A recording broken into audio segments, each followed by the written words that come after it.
Chapter 102. A Bower in the Arsacides. Hitherto, in descriptively treating of the sperm whale, I have chiefly dwelt upon the marvels of his outer aspect, or separately and in detail upon some few interior structural features.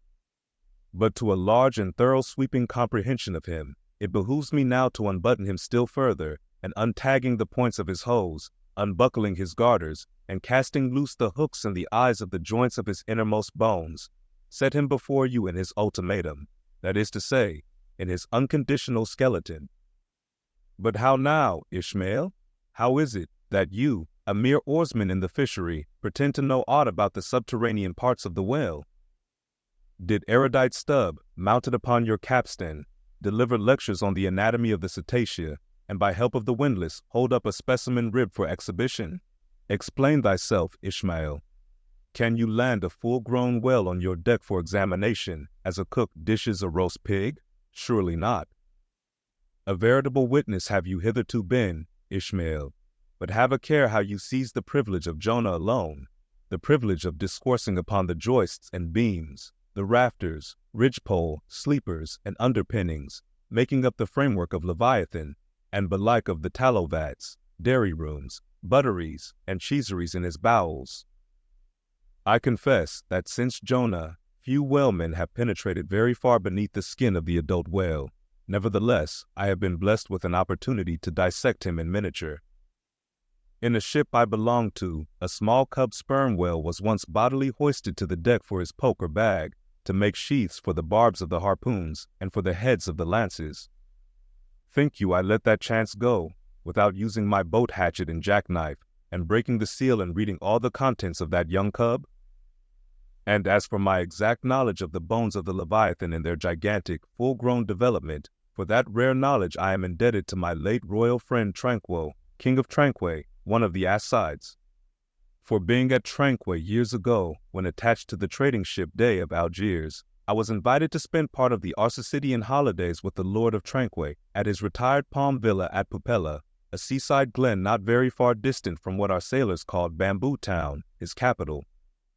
Among many other fine qualities, my royal friend Tranquo, being gifted with a devout love for all matters of barbaric virtue, had brought together in Pupella whatever rare things the more ingenious of his people could invent, chiefly carved woods of wonderful devices, chiseled shells, inlaid spears, costly paddles, aromatic canoes, and all these distributed among whatever natural wonders the wonder-freighted, tribute-rendering waves had cast upon his shores. Chief among these latter was a great sperm whale, which, after an unusually long raging gale, had been found dead and stranded, with his head against a coconut tree, whose plumage-like tufted droopings seemed his verdant jet. When the vast body had at last been stripped of its fathom-deep enfoldings, and the bones become dust-dry in the sun, then the skeleton was carefully transported up the Pupella Glen, where a grand temple of lordly palms now sheltered it.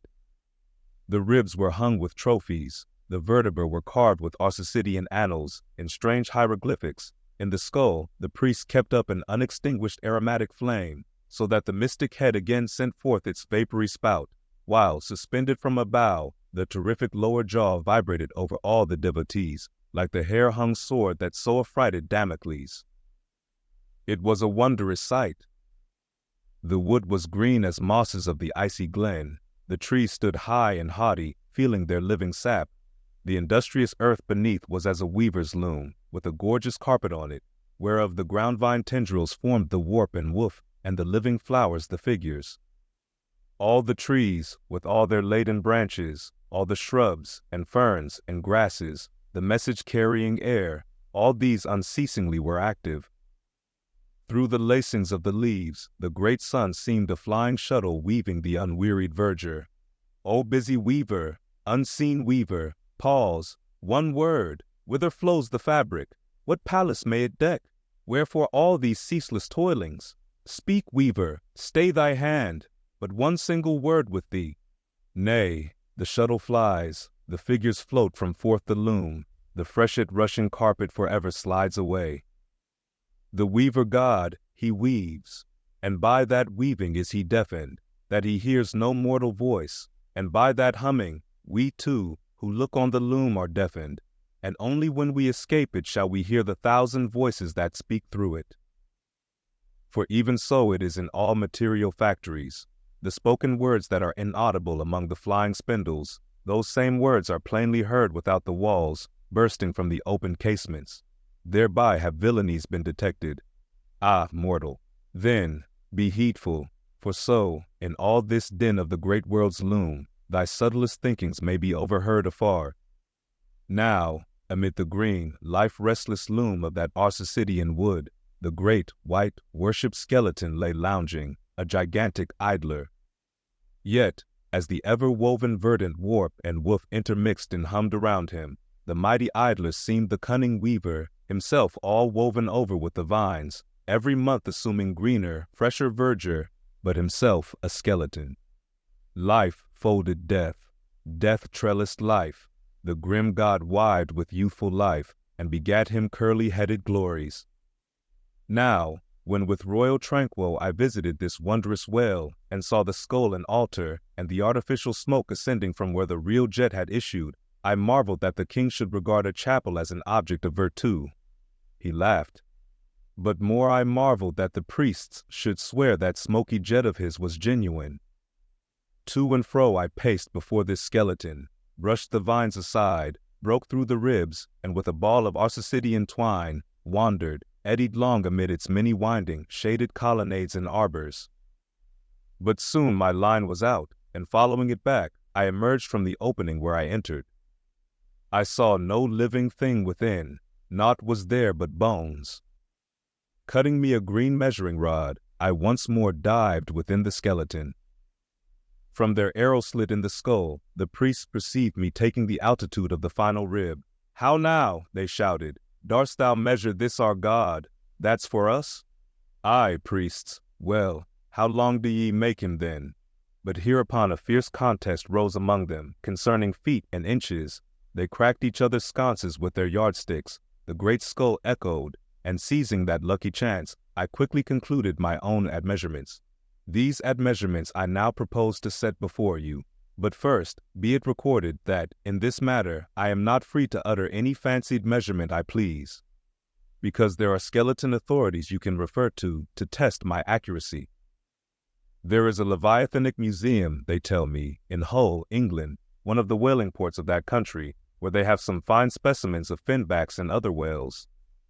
Likewise, I have heard that in the Museum of Manchester in New Hampshire, they have what the proprietors call the only perfect specimen of a Greenland or river whale in the United States.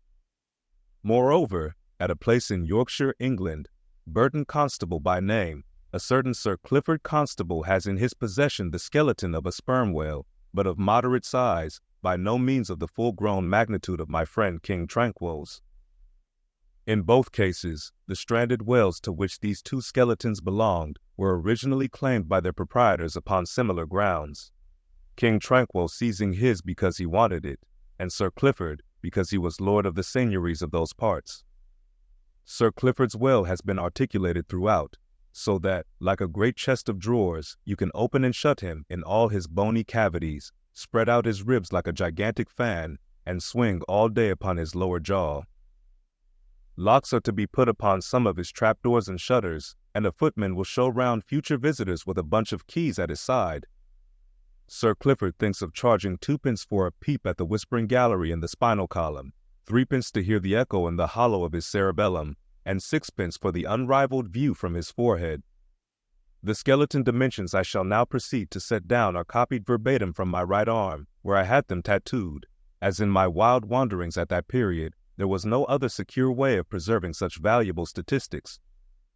But as I was crowded for space, and wished the other parts of my body to remain a blank page for a poem I was then composing, at least what untattooed parts might remain, I did not trouble myself with the odd inches, nor, indeed, should inches at all enter into a congenial admeasurement of the whale. Speed up your reading and enhance your memory with Moby Dick by your side. Choose the tactile joy of a physical book or the convenience of Kindle, and discover a deeper way to dive into this classic. Pairing the audiobook with the text takes your understanding and retention to the next level. Ready to transform your literary experience? Check the link in the description and pick the perfect format for you. With EchoTales Audiobooks, Moby Dick awaits.